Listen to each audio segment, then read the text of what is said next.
बिस्मिल्लाहिर्रहमानिर्रहीम। अस्सलामुअलैकुम। Welcome to my channel. आज की इस वीडियो के अंदर हम पढ़ेंगे जीएसई 101 के फ़ाइनल टर्म प्रिपरेशन के बारे में। जैसा कि आप सबको मालूम है कि कुछ ही दिनों के बाद आपके फ़ाइनल टर्म के एग्ज़ाम स्टार्ट हो रहे हैं और आपकी कोर्स की अनाउंसमेंट के अंदर एलएमएस पे आपको इसका सिलेबस और पेपर पैटर्न आपको शो हो गया होगा। और आपको ये भी पता है कि जो मिड टर्म वाला सिलेबस है वो फ़ाइनल टर्म के अंदर आपका इंक्लूड नहीं है। तो सबसे पहले जो मोस्ट इम्पोर्टेंट चीज़ होती है वो आपकी होती है ऑब्जेक्टिव, क्योंकि सब्जेक्टिव तो बहुत कम है हमारा वेटेज, और जो सबसे ज़्यादा जो मोस्ट इम्पोर्टेंट चीज़ है वो ऑब्जेक्टिव है। अगर आपने ऑब्जेक्टिव अच्छे से कर ली और आपकी ऑब्जेक्टिव की तैयारी बहुत अच्छी होगी, आपके सारे कॉन्सेप्ट्स क्लियर हो गए हैं, तो फिर आपको टेंशन लेने की ज़रूरत ही नहीं है। क्योंकि जो शॉर्ट क्वेश्चंस और जो दूसरे क्वेश्चंस होते हैं वो अगर आपकी कॉन्सेप्ट क्लियर हैं तो आप खुद से भी लिख सकते हैं। तो आज की इस वीडियो में मैं कोशिश करूँगी कि मैं आपके सारे कॉन्सेप्ट क्लियर करूँ, क्योंकि मैंने लाइन वाइज जितने भी आपके लेक्चर्स हैं वो सारे देखे हैं, उनके हैंडआउट्स मैंने रीड किए हैं। उसके बाद मैंने बहुत सी प्रीवियस फाइल्स देखी हैं, पास्ट पेपर्स देखे हैं, उसके बाद जाके मैंने ये वीडियो बहुत ही रिसर्च के बाद बनाई है। उम्मीद करती हूँ कि आपको ये वीडियो पसंद आएगी और इस वीडियो से आपकी बहुत सारी हेल्प भी होगी और आपका पेपर भी इंशाल्लाह बहुत अच्छा होगा। अगर ये वीडियो देखने के बाद आपकी हेल्प हुई है, आपका पेपर अच्छा होता है, तो आप कमेंट सेक्शन में ज़रूर बताएं कि आपके बताए हुए जो थे क्वेश्चंस उनमें से पेपर आया या नहीं आया। तो चलें टाइम वेस्ट किए बगैर हम अपना स्टार्ट करते हैं। सबसे पहले जो हमारा क्वेश्चन नंबर 1 है वो है, what is the term used to describe the deterioration of metals due to their reactions with the environment. हमारे पास 3 ऑप्शन है, rusting, corrosion, oxidation and reduction. तो आपको पता है कि ये है क्रोजन की डेफिनेशन, तो इसका आंसर होगा क्रोजन। सेकंड क्वेश्चन है हमारे पास, what is the primary cause of corrosion. Corrosion की जो प्राइमरी काज होती है, मेन वजह क्या है, वो है contact with chemicals, submission to water और water solution, contact with atmosphere, all of above. तो जैसा कि आप जानते हैं कि इन तीनों वजूहात से हमारे पास क्रोजन हो जाती है, तो ये होगा all of above. Question number 3 है हमारे पास, what are the 2 major factors that increase the rate of corrosion rapidly. कि कौन से ऐसे 2 फैक्टर्स हैं जो कि क्रोजन के रेट को रैपिडली इंक्रीज़ करते हैं। ऑप्शन ए हमारे पास temperature and humidity, temperature and moisture, humidity and moisture, pressure and temperature. तो इसका करेक्ट ऑप्शन जो है वो बी है, which is temperature and moisture. क्योंकि टेम्परेचर और मॉइस्चर जो है ये 2 फैक्टर्स ऐसे होते हैं जो कि क्रोजन के रेट को रैपिडली इंक्रीज़ करते हैं। उसके बाद क्वेश्चन नंबर 4 है हमारे पास, what is the chemical process involve in corrosion. Corrosion के अंदर जो केमिकल प्रोसेस होता है वो कौन सा रिएक्शन होता है, वो ऑक्सीडेशन रिएक्शन होता है, रिडक्शन रिएक्शन होता है, ऑक्सीडेशन रिडक्शन रिएक्शन होता है, या हाइड्रोलिसिस रिएक्शन होता है। तो इसका जो करेक्ट ऑप्शन है वो ऑप्शन सी है हमारे पास, ऑक्सीडेशन रिडक्शन रिएक्शन। उसके बाद क्वेश्चन नंबर 5 है, what is the formula for the rusting of iron. इसमें आप देखिए 4 फार्मूलाज हैं, इसमें से जो करेक्ट है वो बी वाला है, iron plus oxygen plus water give us hydrogen hydride plus iron oxide.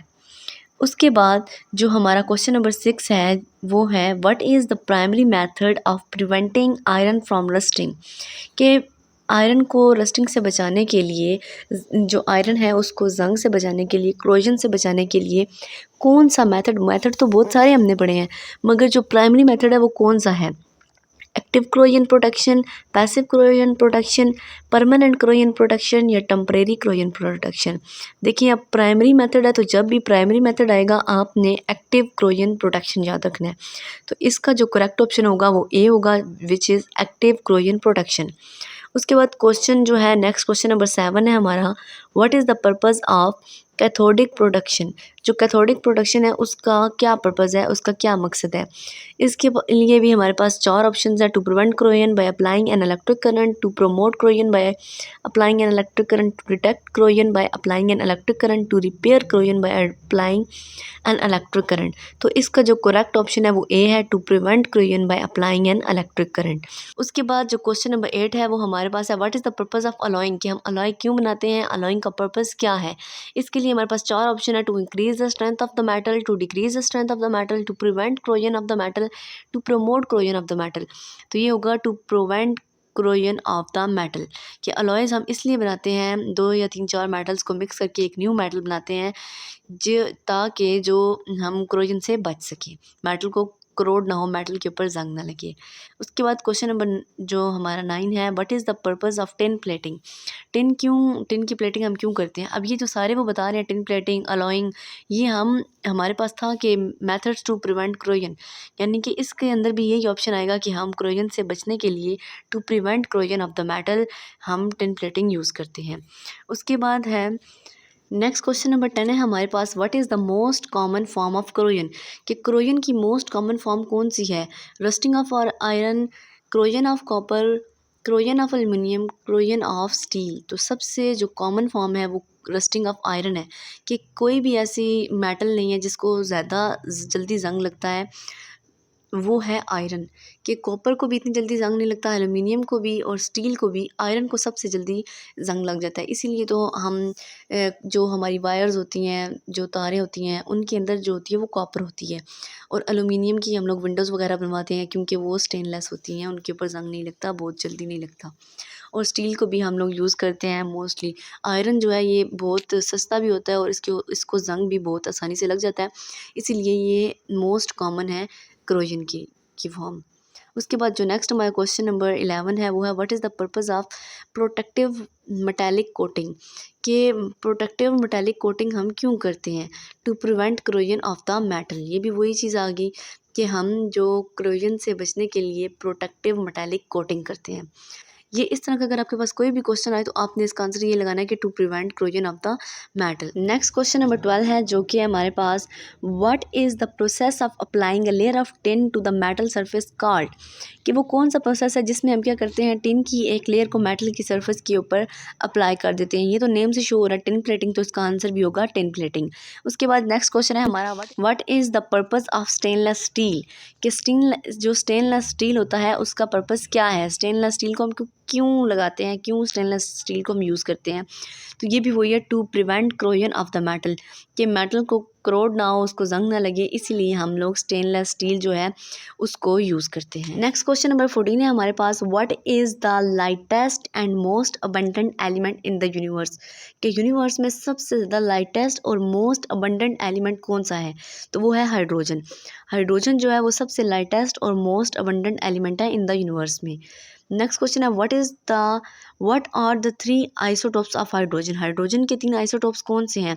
ये आपको पता ही होगा, प्रोटियम, ड्यूट्रियम और ट्रिटियम, ये 3 आइसोटोप्स हैं हाइड्रोजन के।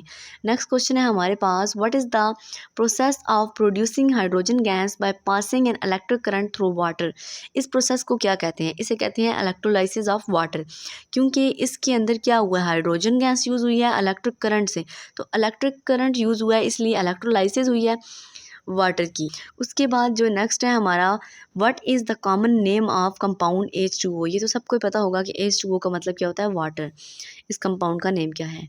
What is the process of producing hydrogen gas bye reacting Coke with steam, के जो प्रोसेस है हाइड्रोजन गैस को प्रोड्यूस करने का, रिएक्शन कौन सा होता है, कोक विद स्टीम, तो उसे कहते हैं अ कोक स्टीम प्रोसेस। पहला ऑप्शन है इसका Coke and steam process. Next question है हमारा, ये तो नेम से शो हो रहा था। उसके बाद नेक्स्ट क्वेश्चन है हमारा, what is the element that is essential for human life and make up approximately 65% of the human body, वो कौन सा ऐसा एलिमेंट है, असेंशियल एलिमेंट है ह्यूमन बॉडी में, जो कि अप्रोक्सीमेटली 65% ऑफ ह्यूमन बॉडी के अंदर मौजूद होता है, वो है ऑक्सीजन। वो क्या है, oxygen. What are the 2 allotropes of oxygen, oxygen के 2 एलोट्रोप्स कौन से थे, O2 एंड O3, ये हमने पढ़ा था, ऑर्डिनरी ऑक्सीजन और ओजोन वाला। उसके बाद नेक्स्ट क्वेश्चन है, what is the compound that is formed when oxygen react with hydrogen, hydrogen और ऑक्सीजन रिएक्ट करते हैं तो कौन सा कंपाउंड बनता है, वाटर बनता है। नेक्स्ट क्वेश्चन है हमारा, what is the element that makes up approximately 78% of the earth atmosphere, जो अर्थ है उसका एटमॉस्फेयर का 78% जो एलिमेंट है वो कौन सा मौजूद होता है, वो होता है नाइट्रोजन। आपने याद रखना है कि जहाँ पे 78% आएगा अर्थ एटमॉस्फेयर का, तो वहाँ पे आपने नाइट्रोजन लगाना है। उसके बाद नेक्स्ट क्वेश्चन है what is the compound that is found when nitrogen react with hydrogen. Nitrogen और हाइड्रोजन रिएक्ट करते हैं तो कौन सा कंपाउंड बनता है? अमोनिया बनता है। जब भी नाइट्रोजन और हाइड्रोजन रिएक्ट करते हैं तो कौन सा कंपाउंड बनता है? अमोनिया। उसके बाद नेक्स्ट क्वेश्चन है हमारे पास what is the process of producing nitric acid. कि नाइट्रिक एसिड जब बनाना होता है तो कौन सा हम लोग प्रोसेस करते हैं? इसमें भी हमारे पास 4 ऑप्शन है, तो आपने लगाना है ओस्टवाल्ड प्रोसेस।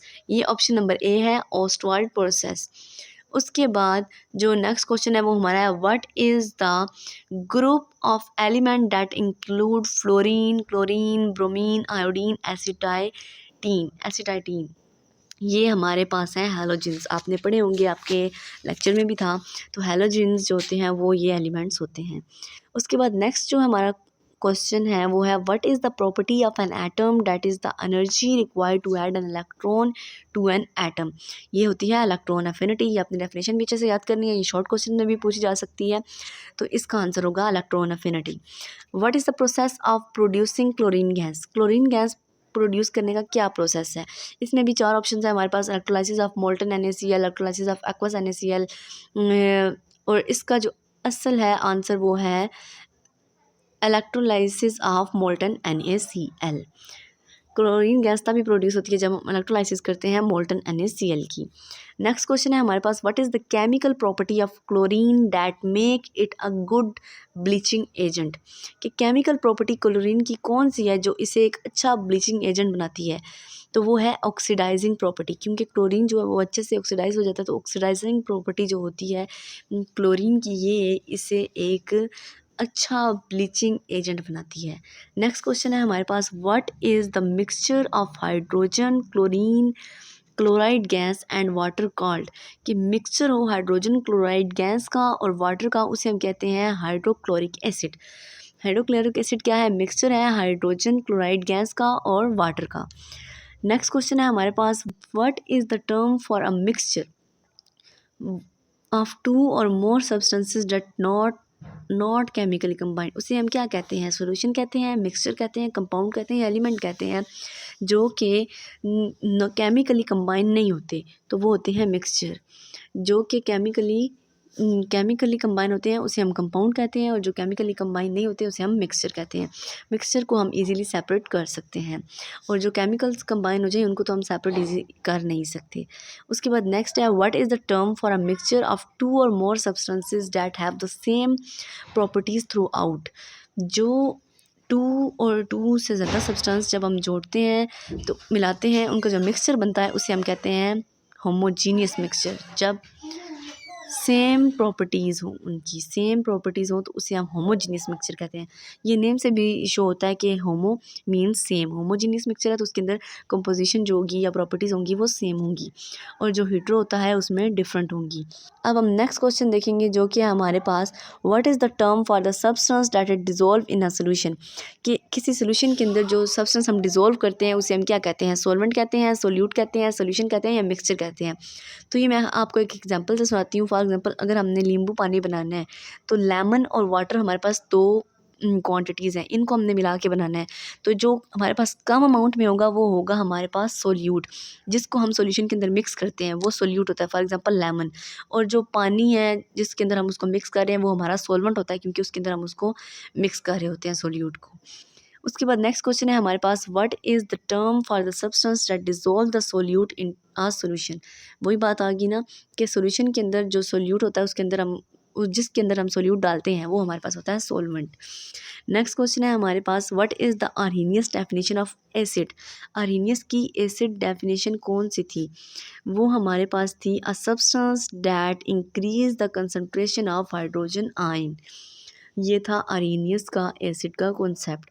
उसके बाद क्वेश्चन है what is the Bronsted Lowry definition of base. Bronsted Lowry ने बेस की क्या डेफिनेशन बताई थी? वो थी a substance that accept a proton. जो एक प्रोटोन लेता है, एक्सेप्ट करता है, वो हमारे पास होती है बेस, और जो डोनेट करता है वो हमारे पास होता है एसिड। उसके बाद है what is the term for the reaction between acid and a base. कौन सा रिएक्शन होता है एसिड और बेस के दरमियान? वो होता है न्यूट्रलाइजेशन रिएक्शन। एसिड और बेस के दरमियान हमेशा न्यूट्रलाइजेशन रिएक्शन होगा। उसके बाद नेक्स्ट क्वेश्चन है हमारे पास, what is the term for the measure of concentration of hydrogen ion in a solution? एक सॉल्यूशन के अंदर हम कंसंट्रेशन हाइड्रोजन आयन की कैसे मेजर करते हैं? पीएच के ज़रिए। किसके ज़रिए मेजर करते हैं? पीएच के ज़रिए। उसके बाद हमारे पास नेक्स्ट क्वेश्चन है, what is the term for the device use to measure the pH of a solution? अब वो कौन सी डिवाइस है जिसके ज़रिए हम सोल्यूशन की पीएच मेजर करते हैं? वो हमारे पास है पीएच मीटर। वो क्या है? PH meter. आगे है, what is the term for the substance that change colour in response to a change in pH? कि अगर पीएच में चेंज होगा तो उसका कलर भी चेंज हो जाएगा। वो कौन सी टर्म है? उसे हम कहते हैं पीएच इंडिकेटर। पीएच इंडिकेटर वो होता है कि जो बता देता है, इसका कलर कोड होता है कि अगर 7 से लेस हो, उनकी एक पूरी क्वांटिटी होती है कि अगर इतने से लेस होंगे तो वो एसिड होगा, और अगर इस 4 से अबव होंगे या 7 से अबव, उनका एक होता है सिस्टम कि उससे अबव होंगे तो वो हमारे पास बेस होगी। तो इसे हम कहते हैं पीएच इंडिकेटर। उसके बाद नेक्स्ट क्वेश्चन है, क्योंकि हमें बता देते हैं ना कि ये एसिड है या बेस है, पीएच इसके ज़रिए शो हो जाती है।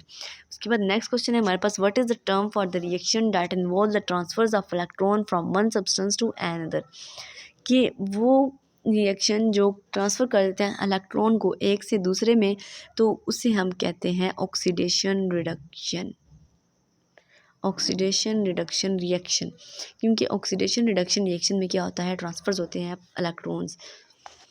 उसके बाद जो हमारे पास नेक्स्ट क्वेश्चन है वो है, what is the main idea of cell theory? Cell theory का मेन आइडिया क्या था? All living organism are made up of cell, cells are the basic unit of life, all cells are identical in structure and function, या फिर both A and B? तो इसमें होगा both A and B, क्योंकि all living organism cell से बने होते हैं और सेल जो है वो बेसिक यूनिट है लाइफ का। उसके बाद नेक्स्ट क्वेश्चन है हमारे पास, what is the function of cell membrane?